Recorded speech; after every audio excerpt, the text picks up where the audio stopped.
السلام عليكم ورحمة الله وبركاته.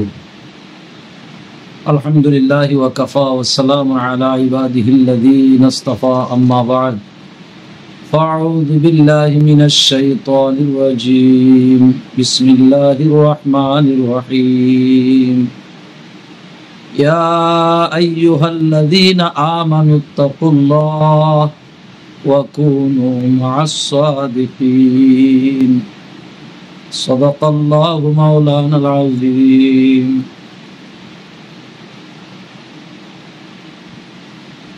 আমার সম্মানিত বেরাদারানে ইসলাম, আল্লাহ তাআলা কালামে পাকে ঘোষণা করছেন, ইয়া আইয়ুহাল্লাযীনা আমানু, ইয়া আমার ঈমানদার বান্দাগণ।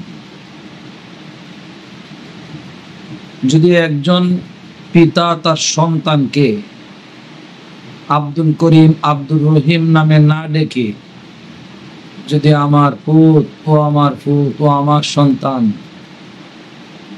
এইভাবে ডাকে,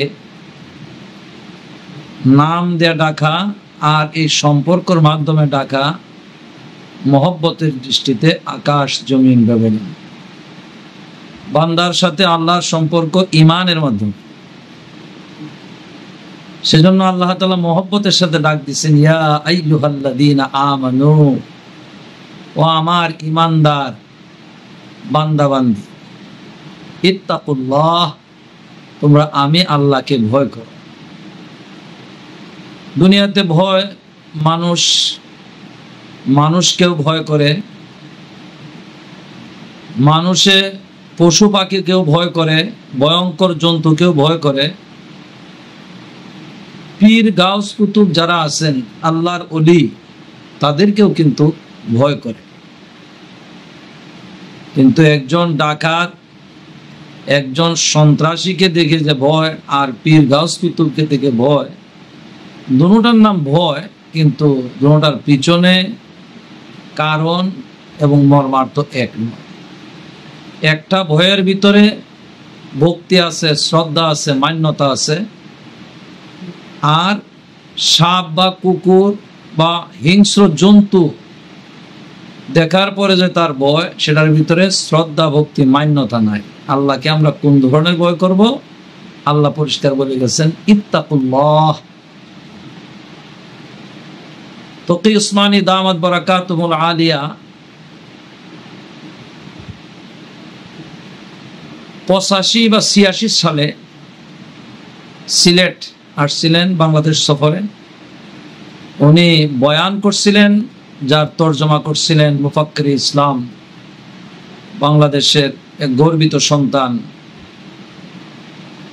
হযরতুল আল্লাম জনাব মহিউদ্দিন খান সাহেব নব্বারাল্লাহু মারকাদা। ওনার বয়ানের ব্যাখ্যা বা তর্জমা করছিলেন। তকি উসমানী দামাত বারাকাতুহুল আলিয়া, তাকওয়া শব্দের অর্থ বোঝা আজমত কে সাথ আল্লাহ কো ডরনা, যার ব্যাখ্যা করছিলেন মাসিক মদিনা পত্রিকার সম্পাদক মুফাক্কির ইসলাম মহিউদ্দিন খান সাহেব রহমতুল্লাহ আলাই। ভক্তি সহকারে ভয় করা। সুতরাং আমরা সঠিক ব্যাখ্যা এতটুকু বলতে পারি, ইত্তাকুল্লাহ, তোমরা আমি আল্লাহকে ভয় করো, ভক্তি সহকারে ভয় করো। কালামে পাকে অন্য জায়গায় ইরশাদ করছেন, ওয়ামাইয়াত্তাকিল্লাহা ইয়াজআল লাহু মাখরাজা, যে ব্যক্তি ভক্তি সহকারে আমি আল্লাহকে ভয় করবে, তার সকল সমস্যার সমাধান আমি আল্লাহ তাআলা আমার কুদরতি হাতে করে দিব। দুনিয়াতে সবচাইতে জটিলতর সমস্যা রিজিকের সমস্যা। পরিষ্কার বলছেন, ওয়া ইয়ারযুকুহু মিন হাইথু লা ইয়াহতাসিব, কোন ব্যক্তি যদি আমাকে ভক্তি সহকারে ভয় করে, আমি তার রিজিকের ব্যবস্থা এমন জায়গা থেকে করে দিব সে কোনোদিন কল্পনাও করতে পারে নাই। হাদিসের ভিতরে রয়েছে, আল্লাহর নবী সাল্লাল্লাহু আলাইহি ওয়াসাল্লামের বিশিষ্ট সাহাবী আউফ ইবনে মালিক আল আশজাই রাদিয়াল্লাহু তাআলা আনহু, ওনার জীবদ্দশায় ওনার ছেলে সালেম ইবনে আউফ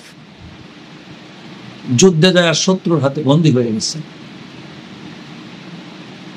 পিতার জীবদ্দশায় যদি সন্তান অসুস্থ থাকে, তাকে চিকিৎসা করার জন্য বাবার সাধ্য অনুযায়ী এমন কোনো জায়গা নাই যেখানে নিয়ে যাইতে সে কোনো ধরনের কার্পণ্যতা করে, কিন্তু শত্রুর হাতে ধরা, চিকিৎসা তার ব্যবস্থার কোনো উপায় নাই, কোনো পথ নাই। অবশেষে সকল সমস্যার সমাধান নবী সাল্লাল্লাহু আলাইহি ওয়াসাল্লামের যুগে নবী সাল্লাল্লাহু আলাইহি ওয়াসাল্লামের দরবারে হাজির হওয়া স্বামী স্ত্রী দুজন আসলেন আর বললেন, ইয়া রাসূলুল্লাহ, আমার সন্তান আপনার সাহাবী সালেম, সে তো অমুক যুদ্ধে শত্রুর হাতে পাকড়াও হইয়া তারা বন্দি করে নিয়ে নিছে, জানি না তাকে কি শাস্তি দিতেছে, সে বেঁচে আছে না সে শহীদ হয়ে গেছে তাও বলতে পারি না। এই অবস্থা পিতামাতা আমরা ধৈর্য ধারণ করতে পারতেছি না, আমরা কি করব? আমাদের নবী সাল্লাল্লাহু আলাইহি ওয়াসাল্লাম বলেন, ওয়া মান ইয়াত্তাকিল্লাহা ইয়াজআল লাহু মাখরাজা। সাহাবী, তুমি যাও, তোমরা তাকওয়া অর্জন করো। রব্বুল আলামিন ঘোষণা করছেন, যে ব্যক্তি তাকওয়া অর্জন করবে তার সকল সমস্যার সমাধান রব্বুল আলামিন কুদরতিভাবে করে দিবেন। নবী সাল্লাল্লাহু আলাইহি ওয়াসাল্লামের পরামর্শ অনুযায়ী তারা চলে গেলেন। নবী যে আমলের কথা বলছেন ঠিক এইভাবে আমল করলেন।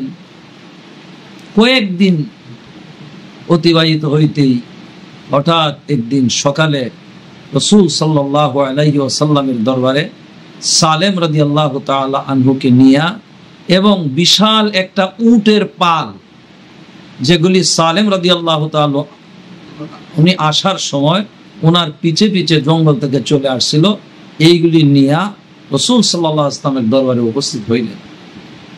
রাসূল সাল্লাল্লাহু আলাইহি ওয়াসাল্লামকে সালামের পর বললেন, ইয়া রাসূলুল্লাহ, আপনি যে আমল দিছিলেন সেই আমলটুকু আমরা যতটুকু পারছি করছি।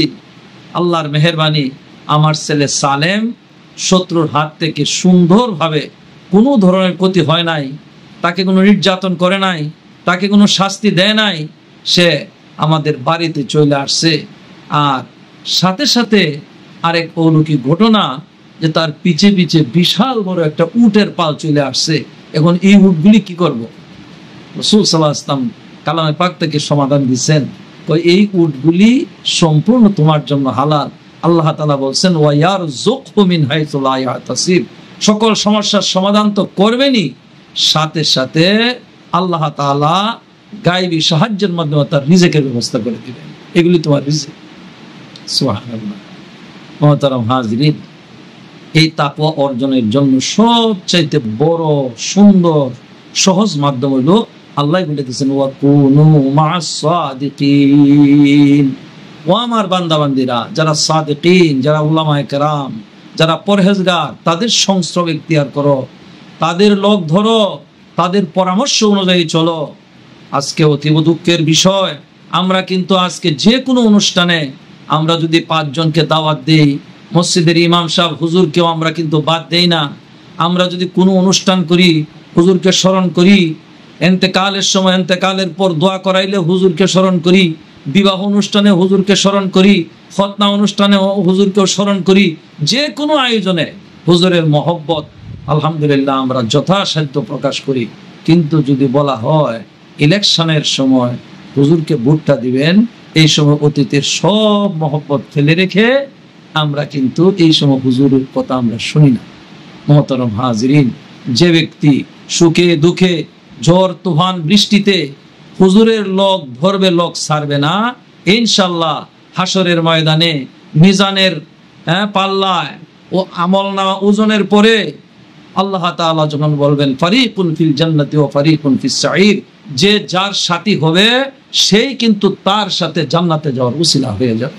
সুতরাং সর্বক্ষেত্রে উলামায়ে হক্কানি এবং রব্বানি, তাদের লোক ধরব, তাদের পরামর্শ অনুযায়ী চলবো, ইনশাআল্লাহ দুনিয়াতেও আমরা শান্তিতে বসবাস করতে পারবো, আখিরাতেও হিসাব নিকাশের পরে আল্লাহ তাআলা আমাদের জন্য নির্ধারিত স্থান, যেখানে ঢুকলে আর কোনোদিন বাইর হওয়ার সুযোগ নাই, এত আরাম আনন্দের স্থান, এত মজার জায়গা, সেই জান্নাতে যাওয়ার ব্যবস্থা হবে।